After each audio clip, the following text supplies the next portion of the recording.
Aku ingin jadi hafiz Quran.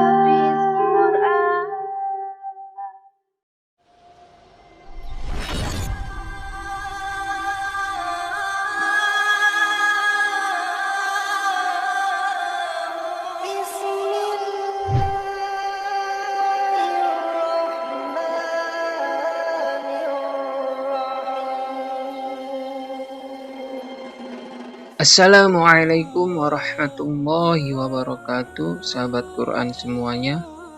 Salam 30 juz, murojaah sampai mati, Allahu Akbar. Di video kali ini saya akan melanjutkan pembahasan di video sebelumnya, yaitu mengenai 4 fondasi yang harus dimiliki oleh seorang penghafal Al-Quran. Fondasi ketiga yang harus dimiliki oleh seorang penghafal Al-Quran adalah keyakinan. Hal ini berhubungan juga dengan keimanan seseorang, karena bentuk dari keimanan yaitu dengan yakin dan percaya kepada semua ketetapan Allah Subhanahu wa Ta'ala. Salah satu cara agar keyakinan kita bisa benar-benar terwujud yaitu dengan cara selalu berhusnudzon atau berprasangka baik kepada Allah Subhanahu wa Ta'ala, atau biasa kita sebut juga dengan positive thinking. Karena bagaimana mungkin di dalam hati seorang hamba berkumpul keyakinan, akan tetapi dia selalu berprasangka buruk kepada Allah Subhanahu wa Ta'ala. Husnudzon dalam ketaatan kepada Allah Subhanahu wa Ta'ala harus menjadi hal utama yang tertanam pada perasaan dan pikiran manusia.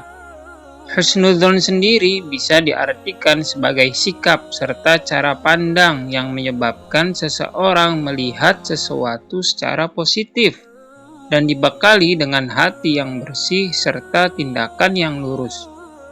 Ada sebuah hadis dari Abu Hurairah radhiyallahu anhu, ia berkata, Rasulullah Shallallahu Alaihi Wasallam bersabda, sesungguhnya Allah berkata, aku sesuai prasangka hambaku padaku, dan aku bersamanya apabila ia memohon kepadaku.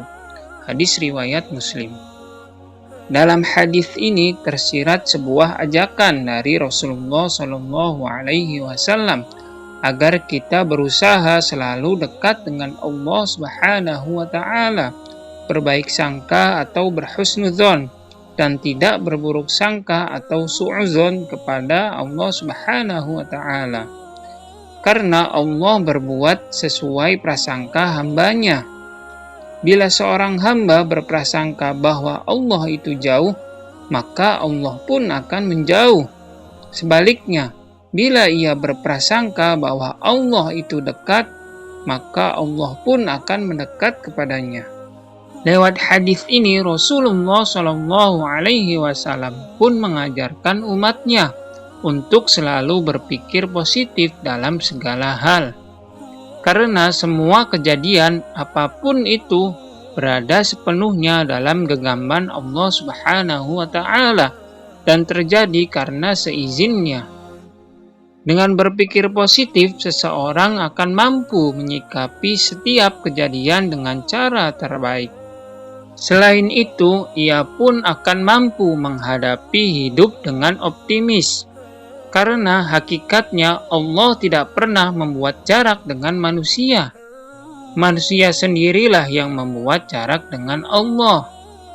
Demikian pula, Allah tidak pernah menghambat manusia untuk sukses, tapi manusialah sendiri yang menghalangi dirinya untuk sukses.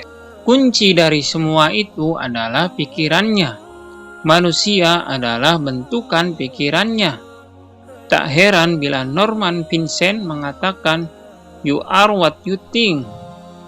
Anda adalah apa yang Anda pikirkan. Sebuah penelitian yang dilakukan Harvard University membuktikan bahwa kesuksesan seseorang 85% ditentukan oleh sikap. dan 15% sisanya ditentukan oleh keterampilan dan intelektualitas. Sikap itu sendiri dibentuk oleh pikiran. Dengan kata lain, 85% kesuksesan dan kegagalan ditentukan kualitas pikirannya. Dalam konteks bahasan ini, kesuksesan untuk dekat dengan Allah Subhanahu wa Ta'ala sangat dipengaruhi sejauh mana seseorang berpikir positif tentang Allah Subhanahu wa Ta'ala. Begitu juga dengan menghafalkan Al-Quran. Kita harus selalu berhusnudzon kepada Allah Subhanahu wa Ta'ala bahwa kita pasti bisa menghafal Al-Quran secara sempurna 30 juz. Kita pasti bisa menjadi hafiz Quran.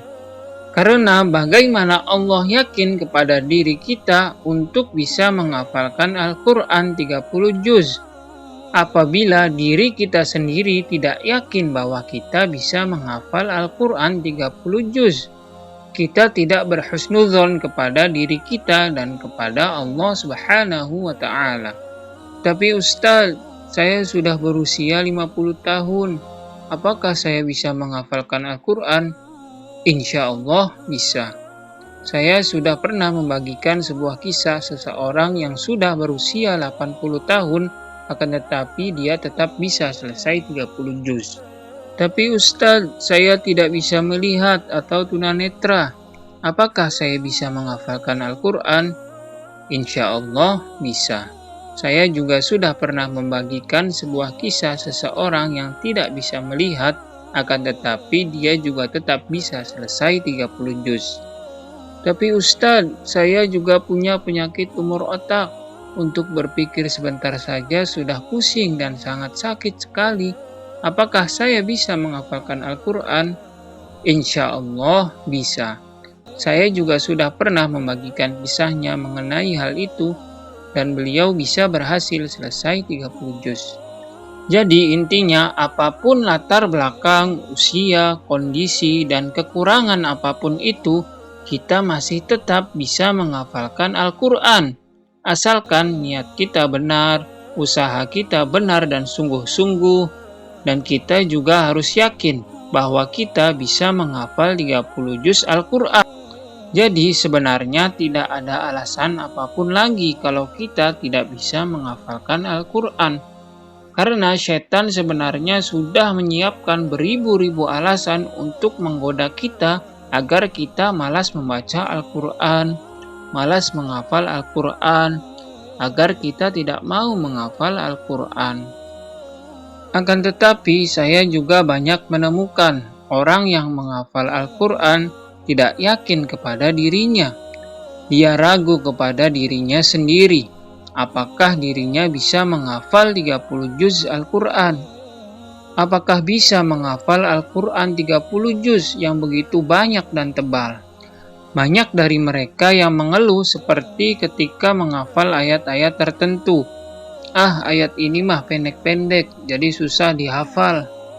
Atau sebaliknya, ayatnya terlalu panjang, jadi susah dihafal. Juz ini mah sulit dihafal. Surat ini mah susah dihafal. Mereka sudah berpikir Al-Quran itu sulit untuk dihafal. Maka kenyataannya yang terjadi, dia menjadi sulit menghafalnya. Karena mindset dari awal sudah salah. Dia sudah mengatakannya sulit untuk dihafal. Lalu seolah-olah yang disalahkan juga malah Al-Qur'annya. Padahal yang harusnya disalahkan itu ya diri kita sendiri. Kita harus introspeksi diri mengapa bisa seperti itu, bukan malah menyalahkan Al-Qur'annya.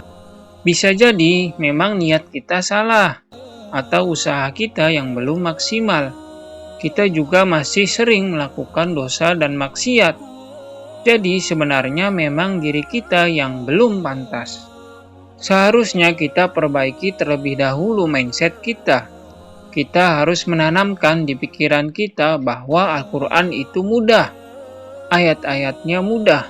Semuanya mudah. Tidak ada yang sulit sedikit pun. Saya pasti bisa menghafal Al-Quran 30 juz. Sehingga kita bisa yakin bahwa Al-Quran mudah untuk dihafalkan. Semua ayat-ayatnya, semua surat-suratnya mudah untuk dihafalkan. Maka kita pun insya Allah akan mudah dalam menghafalkan Al-Quran.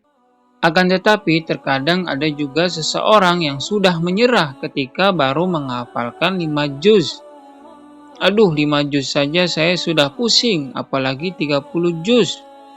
Wah, 10 juz saja sudah sangat melelahkan sekali perjuangannya. Murojaahnya nanti bagaimana? Apalagi 30 juz. Bingung.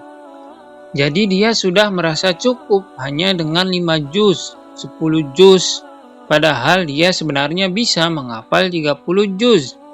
Tapi karena dia berpikir negatif kepada dirinya sendiri bahwa Al-Quran itu sulit untuk dihafal, maka dia hanya mendapatkan sesuai prasangkanya dan apa yang dia yakini saja. Dia berprasangka dan yakin hanya bisa menghafal 5 juz. Maka kenyataannya dia hanya akan bisa menghafal 5 juz. Karena prasangka Allah terdapat pada prasangka hambanya. Maka dari itu seharusnya kita yakin bahwa kita bisa menghafal 30 juz Al-Quran. Meskipun nantinya kita harus bisa menjaga dan murojaahnya apabila kita sudah hafal 30 juz. Tapi itulah resiko dan tanggung jawab yang harus kita hadapi. Karena kita menginginkan keutamaan dan keistimewaannya yang luar biasa dari Al-Quran. Maka resiko dan tanggung jawabnya pun akan besar. Karena akan berbeda derajatnya dan pahalanya. Orang yang hafal 5 juz dengan orang yang hafal 10 juz. Orang yang hafal 15 juz dengan orang yang hafal 30 juz. Tentu derajat di akhirat atau di surga nanti juga akan berbeda sesuai apa yang dia hafalkan. Tapi yang terpenting kita harus yakin terlebih dahulu kita bisa menghafal 30 juz. Karena apabila kita mentargetkan 30 juz, maka seminimalnya yang akan tercapai tidak akan jauh dari yang kita targetkan. Misalkan 25 juz atau 20 juz. Berbeda apabila yang kita targetkan dan yakin hanya 5 juz, maka kita hanya mendapatkan segitu saja. Saya beri contoh sebuah cerita ketika membimbing tahfidz di suatu daurah Quran, ada seorang peserta yang datang kepada saya di awal daurah. Ustadz, target saya di daurah ini 15 juz katanya. Oh, seperti itu, ya sudah.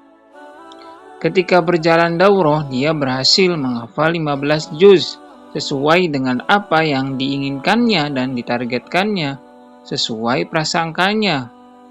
Tapi di akhir daurah dia menemui saya lagi. Ustadz, kok saya menyesal ya, saya hanya meyakini bahwa saya hanya bisa menghafal 15 juz.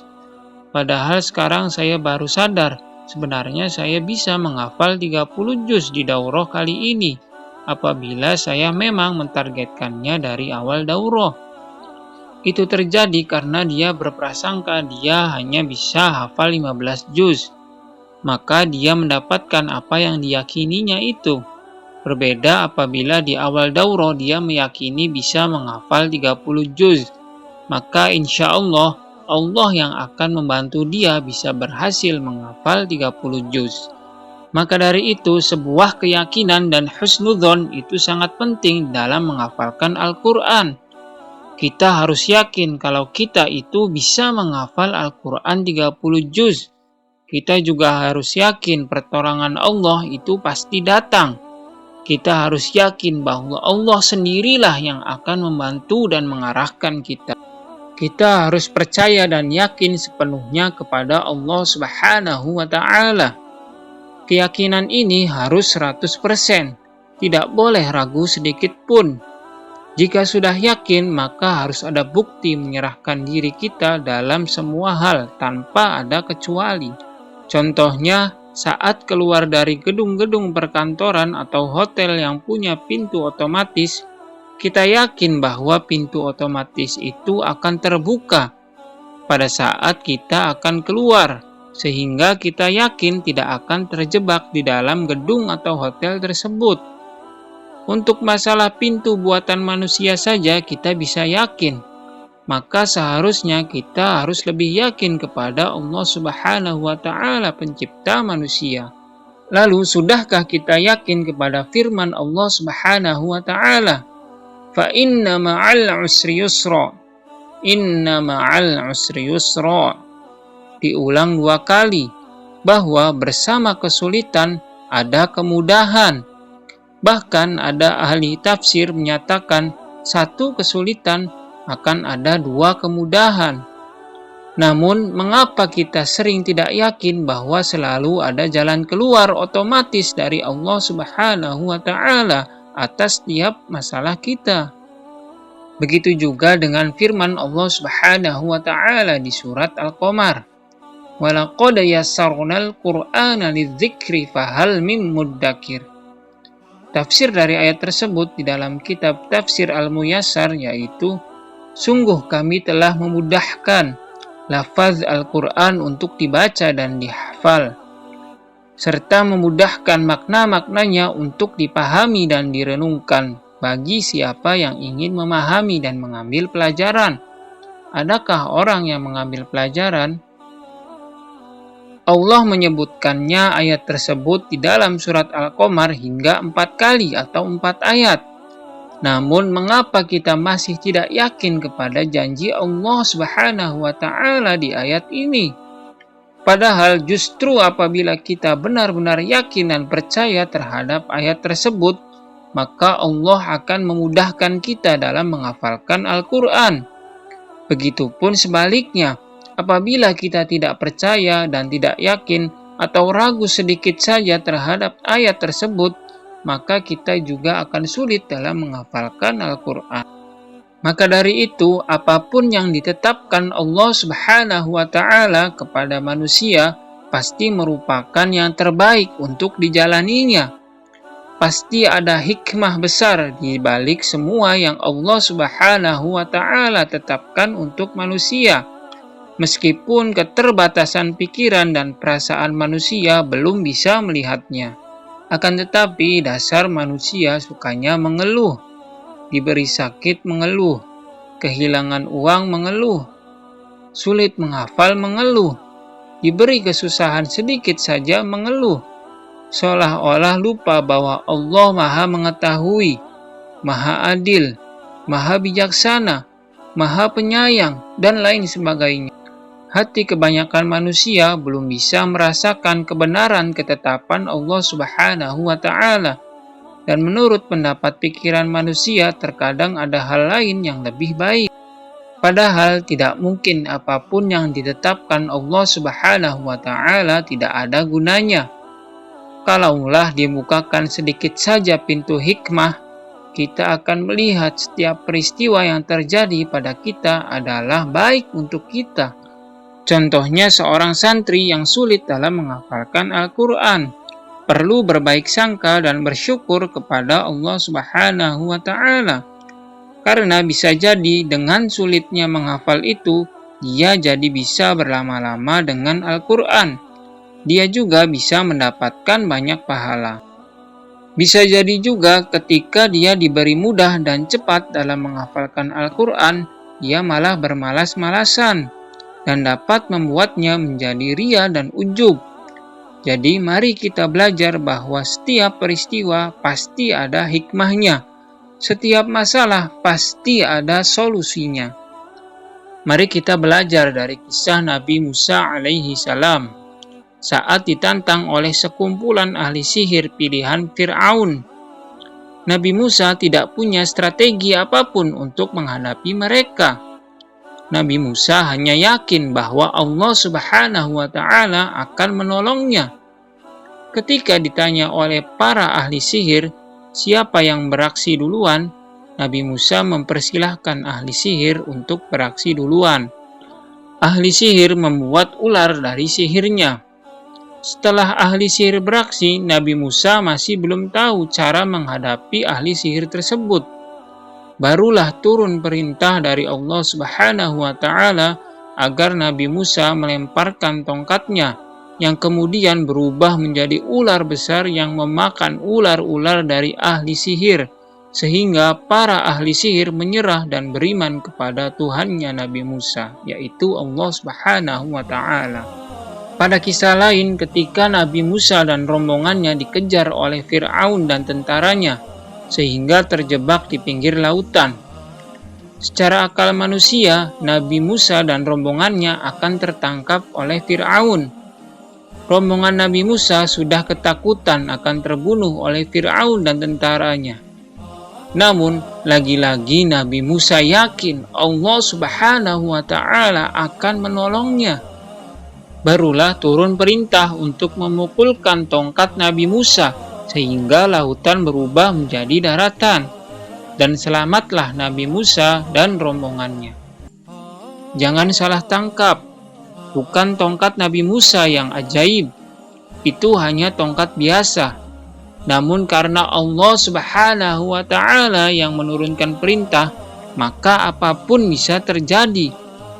Kalau Allah mau, maka selalu saja ada jalan atas setiap masalah. Kun fayakun. Pertanyaannya, sudahkah kita mendekat pada Allah Subhanahu wa Ta'ala? Sudahkah kita yakin kepada Allah Subhanahu wa Ta'ala? Kalian mungkin pernah mendengar kisah Ali bin Abi Thalib, yang karena begitu yakin dengan salah satu kandungan ayat Al-Quran, beliau menginfakkan sebagian hartanya untuk pengemis. Tetapi apa yang terjadi kemudian? Ali mendapatkan ganti 10 kali lipat dari yang diinfakannya. Tidak masuk akal memang, tetapi inilah fakta. Sebenarnya para sahabat mengungguli kita bukan karena banyaknya sholat yang mereka dirikan. Mereka mengungguli kita karena keyakinan mereka yang begitu dahsyat.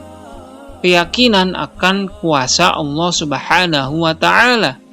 Keyakinan akan janji-janji Allah dalam kitab sucinya, serta keyakinan atas apa yang disampaikan Allah Subhanahu wa Ta'ala dan Rasul-Nya.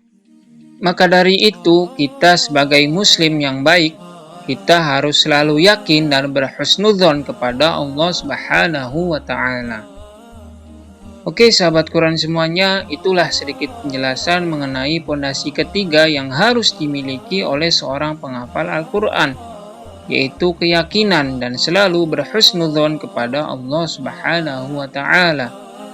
Jadi kita harus yakin bahwa kita bisa menghafal Al-Quran secara sempurna 30 juz. Sekian untuk video kali ini. Jangan lupa juga untuk dukung channel ini dengan cara like, komen, share, dan subscribe. Nyalakan juga loncengnya supaya tidak ketinggalan dengan update-update video terbaru dari saya selanjutnya ya. Salam 30 juz, murojaah sampai mati, Allahu Akbar. Wassalamualaikum warahmatullahi wabarakatuh.